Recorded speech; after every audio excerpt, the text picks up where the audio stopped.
back the light and turn it on. Okay. Or just something. We are going live now. Okay.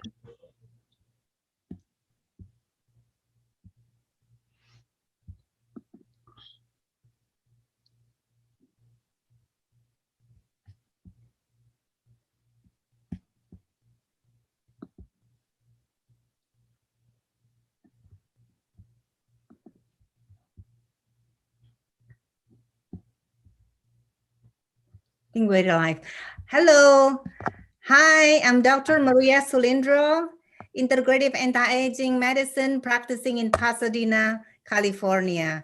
Good evening, and thank you for listening and tuning in my channel. And I would like to introduce Dr. Rita Ellithorpe as my guest. Hello, Dr. Rita. Hi, nice to see you, Dr. Maria. Thank you for inviting me. Okay, thank you. Now, let me introduce who Dr. Rita is. Dr. Rita is a founder of the Tustin Longevity Center, Center for Integrative Medicine. She received her medical degree in 1982 from the Chicago Medical School, Illinois, and a second doctorate degree in integrative medicine from the Capital University of Integrative Medicine in Washington, D.C. Her research on oxidative stress and anti-aging has been published in several peer-reviewed journals, and she is nationally recognized speaker of this topic as well.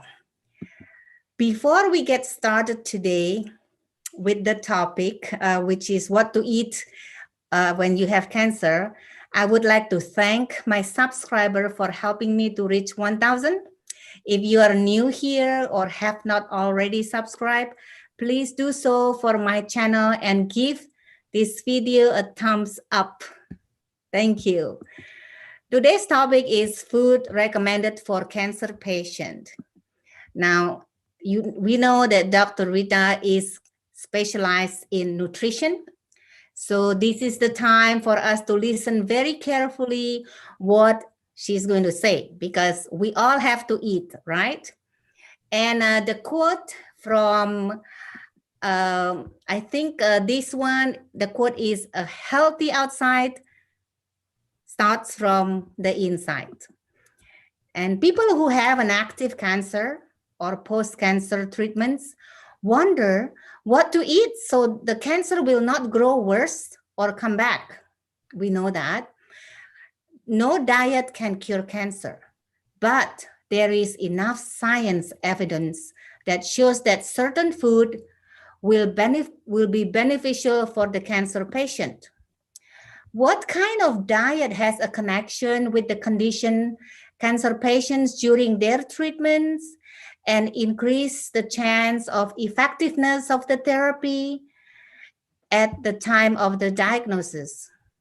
So Dr. Rita here would like can share with us this food that has this connection. Please, Dr. Rita.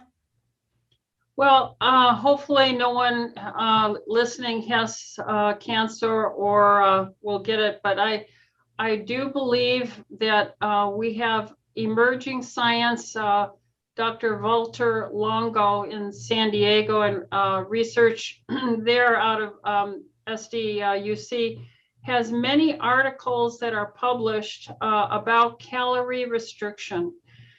Caloric restriction is associated with extending the life of the animals in all the studies. Then they look at animals that have certain diseases, some of them cancer, and they find that those that they've given a cancer to and they put them on a calorie restricted diet helps to slow the progression and in some cases stop the progression of the cancer. Then they have some animal studies in which these calorie restricted animals have undergone chemotherapy. So they will infuse the animals with a chemotherapeutic agent and they put them in various trials. Some can eat ad lib, the typical rat chow that is available, and then they get chemotherapy for the cancer.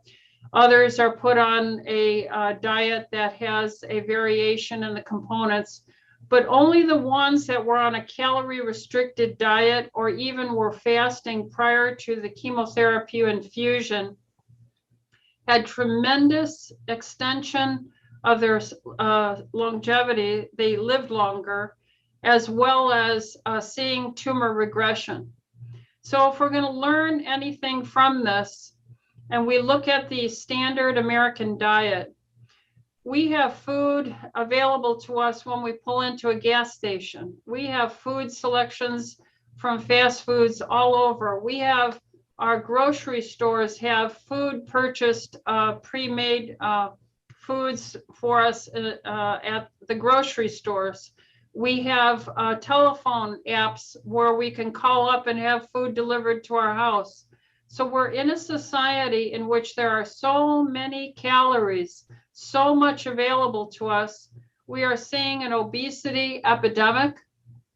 We are seeing that the calorie restriction concept is foreign to the American way of thinking. Unfortunately, we're seeing this even as foreigners come from other countries where normally they have a very traditional and more calorically restricted diet. Then they come within a generation or two to this country with all the calories and the taste and the excitement and the marketing of this food, and we are consuming way too many calories. Now they specify in these studies that Dr. Walter Longo did in San Diego that it was primarily the starch, carbohydrate, sugar component of the diet that was associated with promoting the survival of the cancer. So if it was a high carb, if it was an ad lib diet, if it was eating prior to the infusion of the chemotherapy, all those animals did poorly. Only those animals that were on the low carbohydrate, low sugar, low starch, and even those who fasted had nothing but water 24 to 48 hours equivalent to their lifespan prior to an infusion. In other words, a rat would not have food at all, just water, which, you know, their 24 hours and lifespan is not really equal to our 24 hours. So they had a restriction of no food, fasting, for almost 48 hours. And those rats are the ones, when they got the infusion of the chemotherapy, the cancer cells who primarily metabolize on an anaerobic oxygenless diet, which is a fermentation type of diet from disrupted metabolism in the mitochondria, they need a lot of sugar in the cancer cells to duplicate and multiply. So when those fasting, starving for 2 days before the infusion rats got the infusion, the cancer cells gobbled up the sugar tagged chemotherapy, and they had superior treatment outcomes and some recoveries. So essentially, the diet of choice is a calorie restricted diet. The food group primarily is in the starch, sugar, fruit sugar, even carbohydrate component, and the timing of eating prior to a chemotherapy infusion is best if you can fast 24 hours before the infusion or even up to 48 hours. Thank you. Wow. Okay. So calorie restriction, it doesn't mean only carb restriction. It's just calorie restriction. Is that what you're saying? Yes. Okay. So they fast food, but they drink water, right? Right. Yes. Okay. Well, some patients choose to have traditional radiations for cancer, that is radiation therapy for their cancer that is very sensitive to radiation, of course. Any particular diet for radiation therapy patients? It would be the same concept. calorie restriction works across all the treatment modalities for cancer, whether it's treatment by radiation or chemotherapy, hyperthermia, and other immune therapies. Very often, most of these infusions will tag the chemotherapeutic agent with a sugar molecule. And this is one of the ways they're delivering the treatment. If you were going to get radiation treatment, I would say that I know usually they do it 5 days in a row off the weekends, and you get a series of 4 to 6 weeks of therapy. And so it would be hard to be fasted, prior to each radiation treatment. Mm-hmm. Nevertheless, you could eat a high fat content 1 meal a day, which would give you the greatest distance of time from the exposure to the radiation from the time you last ate. And a high fatty content diet would be something like a fat-rich piece of salmon, your fattiest fish, with maybe having some olive oil on some lettuce with avocado. You see what I'm saying? So you could compose a 1 meal a day, they call it an OMAD diet, so that if you're getting treatment day by day by day, if you have 1 meal a day, you keep the distance from your treatment exposure time. So that would be one way to approach it. Mm-hmm. Okay, thank you.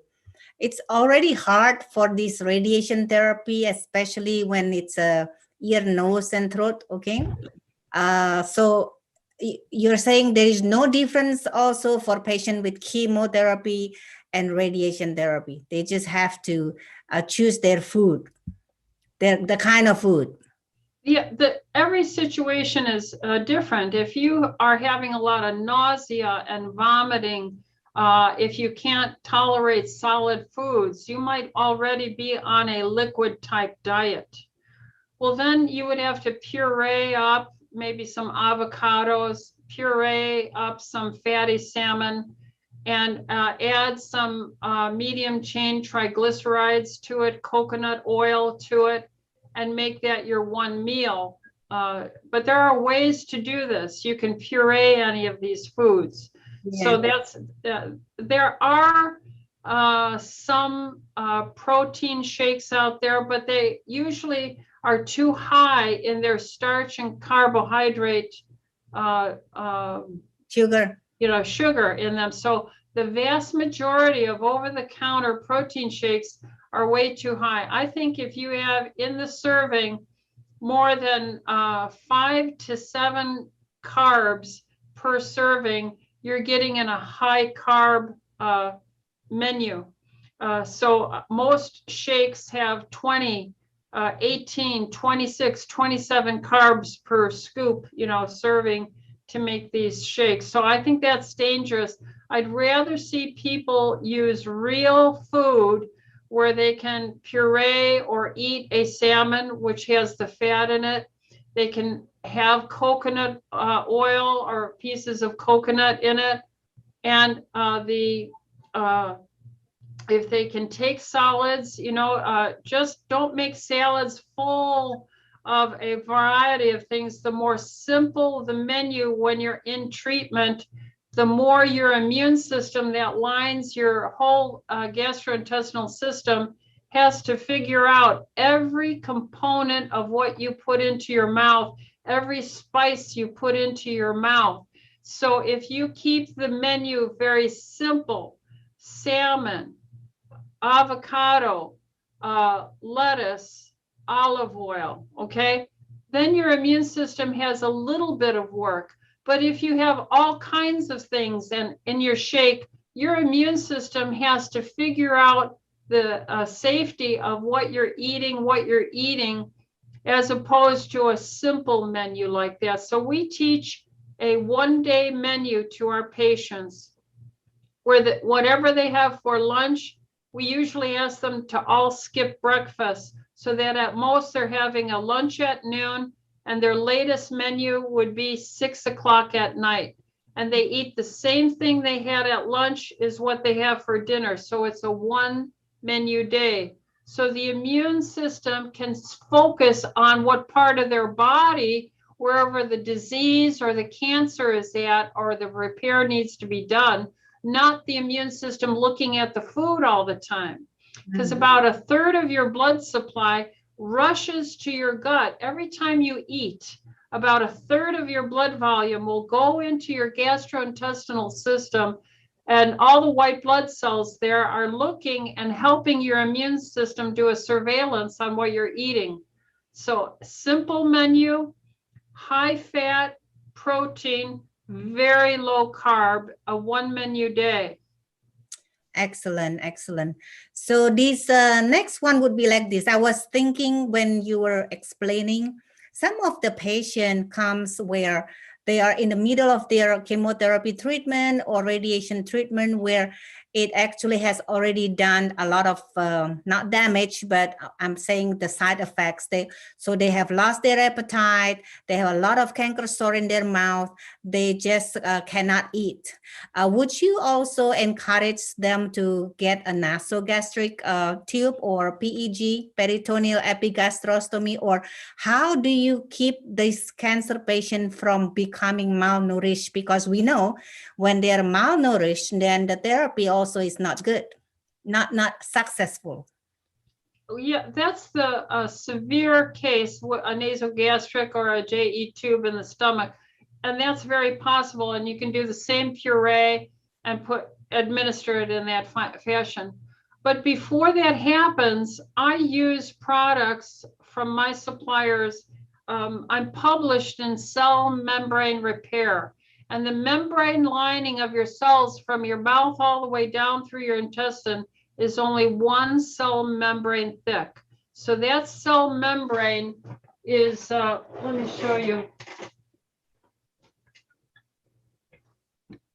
I use this picture with my patients all the time. Every cell membrane is a double layer, a bottom and a top layer. And the damage from radiation or chemotherapy or a bad food lectin or a bad bacterial content in the gut will break through the cell membrane lining of the patient and give them their mouth ulcers. So then you have to ask, what is the stuff that makes up the double lining of every cell membrane? Okay, so this would be the membrane surrounding the cell. Okay. These are phospholipids. There's a double layer, a bottom layer and a top layer, a bottom layer and a top layer. These phospholipids are available commercially to put into food supplementation. And I have it, I don't want to use names or labels, but I am published in adding phospholipids, these fats. And if you take a scoop of them out of the canister and a scoop of the immunoglobulin out of the canister and mix this with some warm water, the patient can sip this first thing in the morning, which helps replace those membranes so that if you had the damage here, it helps to repair it. And the lining of the gut repairs very quickly. So these big blobs here are protein receptors, okay? So we are made of, physically, our every part of our body is made of protein and fat. We are not made of starch and carbohydrates and sugar. Otherwise, we would be hard like candy. In order to be soft like this, we are made of fats and proteins. We eat starchy, carbohydrate, and fruit sugar foods for the micronutrients they contain. So, but structurally, we have to eat the fats primarily. And if you Google cell membrane composition, if you Google that, you'll see hundreds of thousands of papers on every part of the body that it's composed of 50% fat, 50% protein. And if you go to brain cells, it's 75% phospholipids, 25% fat. So I designed a phospholipid powder, and maybe I can tell Dr. Maria the name of the stuff I use. And I mix it with our immunoglobulin proteins, and we put a probiotic powder in it, and you drink this morning and evening, a little cup of this, and it does tremendous healing and soothing to all the mouth ulcers of my cancer patients under treatment. Well, is that also good for us to drink? Yes, it will help anyone with reflux, GERD, you know, the heartburn and the damage to the teeth you get from an acidic burping. It helps with heartburn, ulcers. It helps with ulcerative colitis. It helps with irritable bowel. And I have had tremendous success with this with my cancer patients. Excellent. What do you call your product? The name of it? Yes. All right. So the name I use is NT Powder by Allergy Research. Oh, okay. Okay. NT Powder. And they did this based on my published research on cell membrane repair. I don't make any money off of this, but this is what they use, okay? Yes. And this is the work, that's the image I used for teaching 20 plus years ago on how to repair these patients. And then the other item that has the immunoglobulin proteins are from Orthomolecular Company, and you can only get this from a doctor. In fact, the nutraceuticals that I use are only really from physicians. It's called SBI Protect Powder. So I mix both of these into the, a scoop of each of these into water, morning and evening. And I will also add, I show my patients because I'm in my office here, I add a packet of the orthomolecular powdered probiotic with it. So with these three things, I show my patient, they have to take this in lukewarm water or warm water morning and evening. I have had them so happy with this. I really, it makes sense because you're repairing the lining of the gut. Yes. And I wish that all doctors were taught this, that you will have your immune system preserved, you'll have less symptoms, you'll heal quicker, and it works for every cell membrane damage. Yes. Excellent, excellent. Okay, so well, many health news. Thank you for that information, and people should know about it. Many health news, you know, you see that sugar intake will grow the cancer faster. You have already mentioned it too today. Carbohydrates, some certain fruit juice or refined sugar, candies. But all of these, they said that it improves the circulation and will make the cancer grow. Your input, please, in food with these ingredients. I have for many decades been teaching my patients about the research, how insulin, the hormone insulin, is stimulated the minute you put those starches, sugars, carbohydrates, and fruit sugars into your mouth, even juice, even fruit sugars. And the insulin goes up, and what is the role of insulin?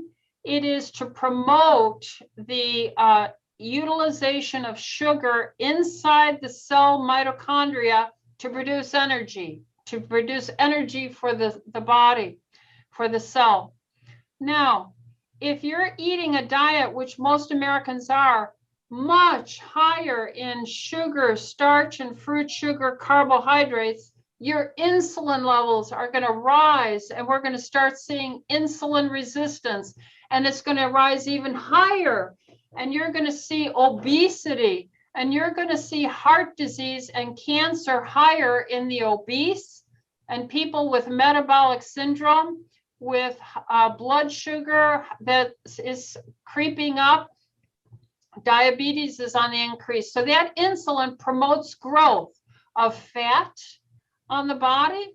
It promotes thickening of the blood vessel wall, the intima. It makes it thicker, and it promotes cardiovascular disease.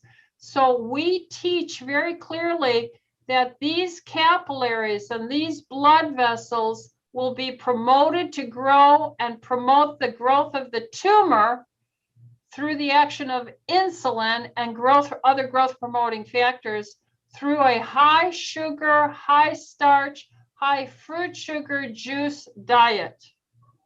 Yes, yes. Okay, thank you so much. I think we can answer some of the questions that already came in, if you don't mind.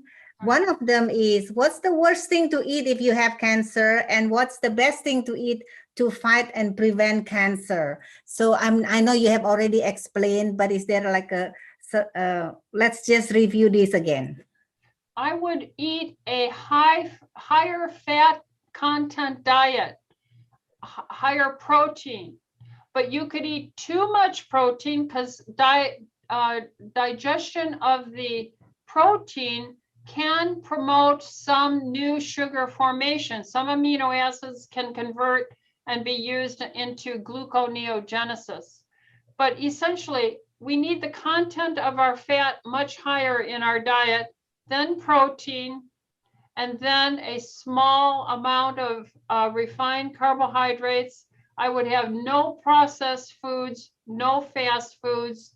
I would stay away from the starchy pastas, spaghetti. I would stay away from rice. I would stay away from beans and legumes because they're all very high in carbohydrates. So I would go for organic, wild-caught fish, and the fattier the fish, the better. So something like lobster, crab, salmon. These would be high fatty fish. I would go for grass-fed beef. Even though they don't have as much fat, we know that if you go to USDA grade farms, they force feed these animals grains and starches to have insulin fatten up that cow and make it marbly. So I say go for the grass-fed beef. I would go for range-free poultry, and I would eat the skin on it. So the skin on the chicken is high in fat, high in phospholipids, those little fats that made up that membrane, the double layer membrane. I would eat for roughage as tolerated, a very simple salad. I would only have 2 or maybe 3 items at most. So I tell my patients, have your lettuce and maybe put cucumber in it and olive oil and vinegar. Maybe the next day, use a different lettuce, maybe arugula the next day, and put celery, chopped pieces in it. The next day, you could use romaine lettuce. Notice how I'm changing the food content of the lettuce base. So iceberg lettuce with cucumber one day, arugula with celery pieces the next day. The next day, romaine with avocado. The next day could be spinach leaves with you know, what else? Onions, okay, or radish. See, keep it simple. Keep the variety small so your immune system doesn't have to figure out all the various things that you put in. And keep the spices simple to salt, pepper, very simple, maybe a little garlic, okay? But don't go into wild spices. Now, if you use curcumin, turmeric, I believe in using it as a supplement so you can get a huge amount of this because curcumin, turmeric is very good. Get a high quality source. I want to say to stay away from cooking with vegetable oils or what we call seed oils. Yes. I only encourage my patients to cook with butter or to cook with beef tallow or soy or coconut How about oils. avocado oil and grape seeds? I don't cook with those, no, because you will be making hydrogenated fats with that, which are very, very damaging, very immunologically hard on your immune system. I would not cook with those oils at all. I would cook with saturated fats only. I would use coconut. I would use butter. I would use lard, or I would use suet. Okay, interesting. Yes. Would I you mean, also recommend medicinal mushroom in your diet? Yes, of course. Yes, maitake mushroom, the 1,6,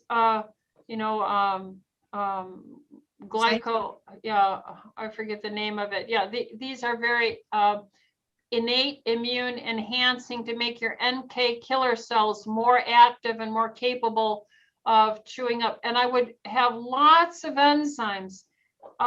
There's two kinds. There's systemic enzymes, and that's taken on an empty stomach so that you take it in and it goes into your intestine and then it's absorbed through your body to chew up wherever the tumor is at or wherever the inflammation might be, the damage. Mm-hmm. Then there are digestive enzymes, which you take with the meal to help your body chop up the food in your stomach to promote the nutrition. I want my patients to use that mixture of those powders, especially if they're in chemotherapy.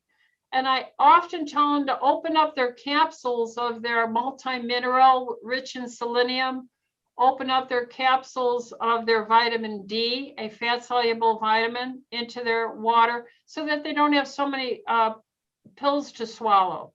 Mm-hmm. Okay. I also like to point out that if they're blood type A, Yes. A-type blood, they absolutely bear the larger burden. In my experience, there needs to be studies on this. A's tend to get the blood cancer, the cancers first. Why? Because A's don't digest as well. And if you don't digest as well, you can't get the nutrients as well. If you can't get nutrients as well, you don't build a good immune system. If your immune system is not as good, then cancers and disease can more easily take hold in your body. Now that's a liability of the blood type A. O's have other liabilities. O's have most of the rheumatidities, the arthritis, the rheumatoid arthritis. And B type has a lot of the allergies. B's are my most allergic group. So for the diet for a cancer patient, if you're an A-type blood, be on digestive enzymes when you eat the food.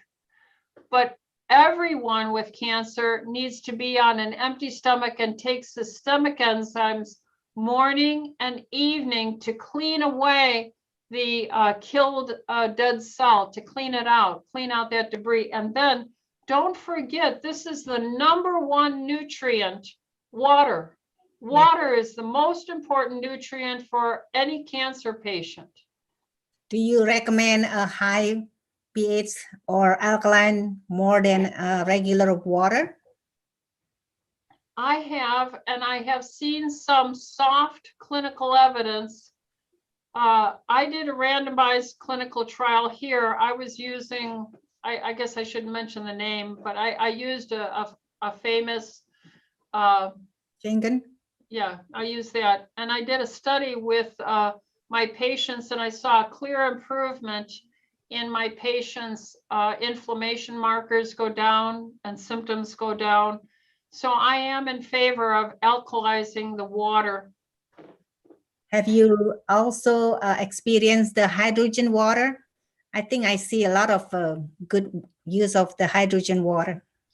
Well, that's understanding the Otto Warburg oxidative, free radical quenching, the more hydrogen in the water, it's a positive ion, and free radicals are negative. They're negative. So if you're drinking a water with more positive hydrogen, they can quench that negative and calm it down. So it makes sense on a biochemistry oxidative stress basis, a redox potential. Yeah, thank you. Thank you for your input. Now, also there is a question, what is good or non-chemo fasting plan for someone with an early stage of cancer diagnosis? Non-chemo, good fasting plan. I think you mentioned it a little bit already about this fasting is just low calorie diet, right? Like Yes, for yes. 48 hours, but this is non-chemo, non-therapeutic. So they just try to make sure that they don't go into insulin resistant, isn't it? Right. Again, this is not designed to be specific medical advice for any one patient. This is general principles we're talking about. Yes. If you were recently diagnosed with cancer and this applies to anyone, but if they know it's an early stage, that you have the observation of your oncologist, work with your oncologist to let them know that you're going to be on a very low carb ketogenic diet. I would try to learn to eat a 1 meal a day lifestyle, OMAD. I strongly encourage that because the longer your stomach is empty, remember calorie restriction, the longer your stomach is empty, the more your blood can go to the whatever site on your body the injury, the cancer, the disease is at. The minute you put something in your mouth, blood has to rush to the gastrointestinal system to do surveillance, to look at the safety and help, and your system has to digest this. So if you can learn to eat a 1 meal a day, higher in fat, then modest in protein and very low carb, you're going to do far, far better. Your insulin will drop. Your repair time will double. You will reap all the benefits of the research at hand, and there's a lot about the low carb, calorie restricted, extending the life, getting better results from treatment therapies from the oncologist. Thank you. I think we appreciate all this almost 40 minutes of the very valuable information. One more mention here in the chat room is colostrum. Do you use colostrum? Yes. Yes, and that really is that's the basis on that SBI Protect immunoglobulins for all the secretary IgA immunoglobulins. Yes. Now there are some people who are very sensitive to all dairy products. I essentially tell people not to take American dairy products. The pasteurization and homogenization is a way to destroy the proteins and to oxidize the fats that are in milk, and it makes it more harmful. So in general, it's got to be a raw dairy if you do it. And then only every 4th day we teach, eat one menu, then the next day a totally different menu, then the next day a totally different menu, then the next day a different menu. And if on this 4th day you put dairy in that's raw, then the other 3 days should have none. I see. Okay. Now, we learn obesity or fat is highly angiogenesis. Can we shrink fat, Dr. Rita? And so how do we approach this one so that people understand obesity is also a problem for this cancer patient? Yes, the core, there are many things here, but one thing that is a challenge we're not all genetically identical, and some metabolic people are very sensitive to their own amount of steroids, cortisol that their adrenals make. And if you're very stressed all the time, it's very likely that the cortisol that you produce yourself is promoting the retention of fat, the increase, because we know all steroids are obesogenic, make you fat.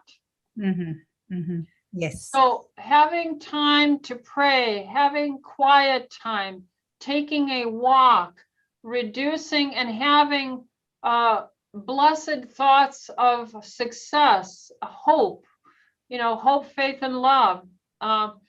So I would suggest that you don't be depressed by a diagnosis of cancer or the treatment.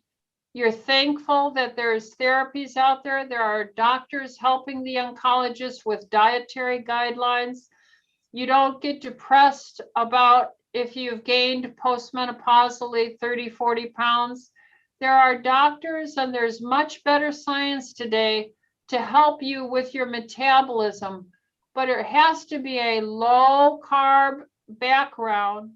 It has to have peaceful time, prayer time, stress, and to keep your cortisol responses minimized. Thank you so much for the information. I agree. For people who have family that has cancer or they themselves, I think there is once our 26th President Theodore Roosevelt says, courage is not having the strength to do, to go on, but it's going on when you don't have the strength. Yeah. So, and that President Teddy Roosevelt is where the teddy bear terminology comes from, because he refused to kill the cupbearer. Isn't that cute? Yes. So thank you so much for spending time with us, sharing with your knowledge. And for people who are tuning in, next week we still have Dr. Rita Ellithorpe to share with us diet for non-communicable disease that actually responsible 70% for the cause of death in our society or community. Thank you so much, Dr. Rita. I'm Dr. Maria Sulindro, Integrative Anti-Aging Medicine, practicing in Pasadena, California. And Dr. Rita is practicing integrative medicine, and she's the medical director or the founder of the Tustin Longevity Center in California.